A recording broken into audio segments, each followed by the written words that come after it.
Hey guys, I'm coming at you with another Yu-Gi-Oh! Top 10 video today. And for this video, I'm counting down my top 10 favorite female monster cards that I own. Alright, now, a lot of different factors were put into this. So, not one factor is like the dominant factor in how this list panned out. Alright, and this is just my personal opinion on my favorite female monster cards that I own, and I limited it to one card per archetype, so we don't have a lot of similar cards. Alright, so starting right here at number 10, we have Rose Lover. This was a new card that came out from Premium Gold to Return of the Bling, and it's kind of a different take on the monster card. It's just like a little girl in a red rosy dress that apparently loves roses. I just kind of like it. It's a plant support card, so yeah, I don't know what else to say about that. So Rose Lover, number 10. All right, and number 9 we have Harpy Queen.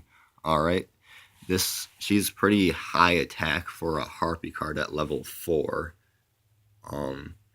And she can bring out their field spell card, which is one of the coolest field spells there is for an archetype. But yeah, and she looks pretty badass too. So she's at number 9. At number 8, we have Amazoness Paladin. She has pretty decent attack for an Amazoness monster at level 4, and she can gain even more attack with her effect when there are other Amazoness monsters on the field. So yeah, she's a pretty good, decent fighting card for the Amazoness archetype at level 4. And I like her stance and the way everything's kind of like blowing in the wind and her sword's in the ground, and I just like that art right there. So Amazoness Paladin, number 8. At number 9, we have DD Warrior Lady. All right, so she's also a pretty badass card. Has a really great effect, especially for how old of a card she is. I think she was limited or semi-limited at one point, maybe banned, but I think it's just limited or something like that. But now she's not. She's unlimited, and she's still really good. Easily gets rid of monsters. So yeah, and in like the story or lore, apparently she beat that warrior Digrapher or whatever his name was, several different times in several different forms. So yeah, she's pretty badass and awesome like that. So yeah, number 7. All right, for our number 6 card, this was almost number 5, but she just ended up being number 6. Silent Paladin, a newer card from Duelist Pack, rivals the Pharaoh. Helps with like level monsters and silent swordman monsters. And she's a fairy herself, not a warrior, even though she looks like a warrior. And she's kind of a female knight, which seems fairly rare. But I kind of like that. That she's a female knight, and she looks awesome.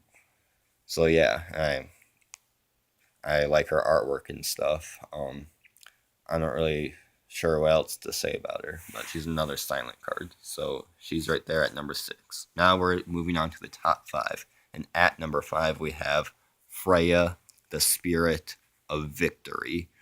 I kind of like her mostly for her name, Freya, the Spirit of Victory.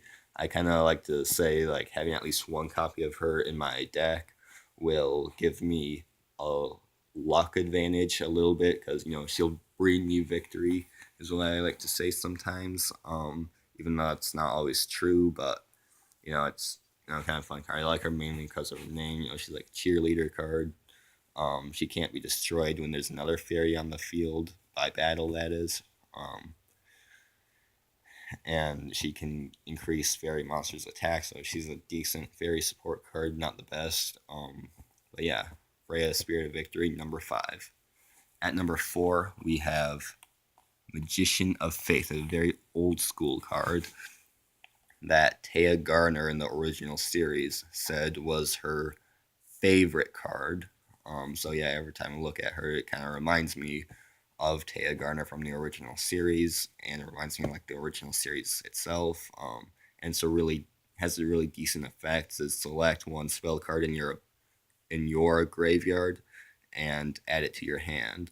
So before Dark Magician of Chaos became unbanned, this was like the best way to retrieve a spell card from your graveyard, and still a pretty good way since Dark Magician of Chaos's errata slowed that down. Um, but yeah, I still use it in some of my decks. I used in that one deck that I showed you one time. Um, so yeah, Magician of Faith, really enjoyable card. Now number 3, Magician's Valkyria.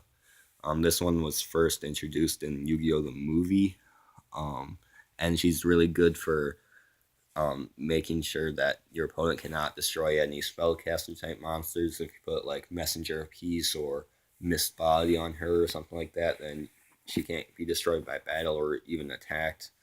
If it's Messenger of Peace, because she has over 600 attack, and and I like how she looks too. Um, so yeah, number 3. No, number 2, we have Injection Fairy Lily. So yeah, also from the original series. She used to be banned at one point, believe it or not. She used to be banned once, but not for very long, but still.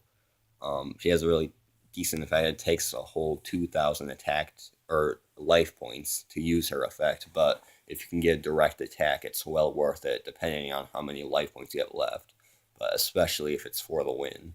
So yeah, she's not as good nowadays, obviously, but I like her artwork, and yeah. So Injection Fairy Lily, number 2. Our number 1 spot, you might be able to guess it. It's also from the original series, starting in season 2. Dark Magician Girl. So yeah, Dark Magician Girl is my number 1 favorite female monster that I own.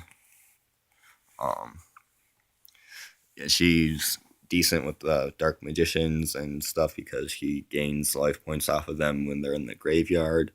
I really like her artwork a lot, especially this one. Um, yeah, so Dark Magician Girl is by far my favorite female type monster that I own, and probably will be forever. Um, so yeah, that's pretty much my list there. I hope you guys enjoyed. Um, Thanks for watching. Take a look at my other videos and subscribe if you'd like to. That's it. Bye.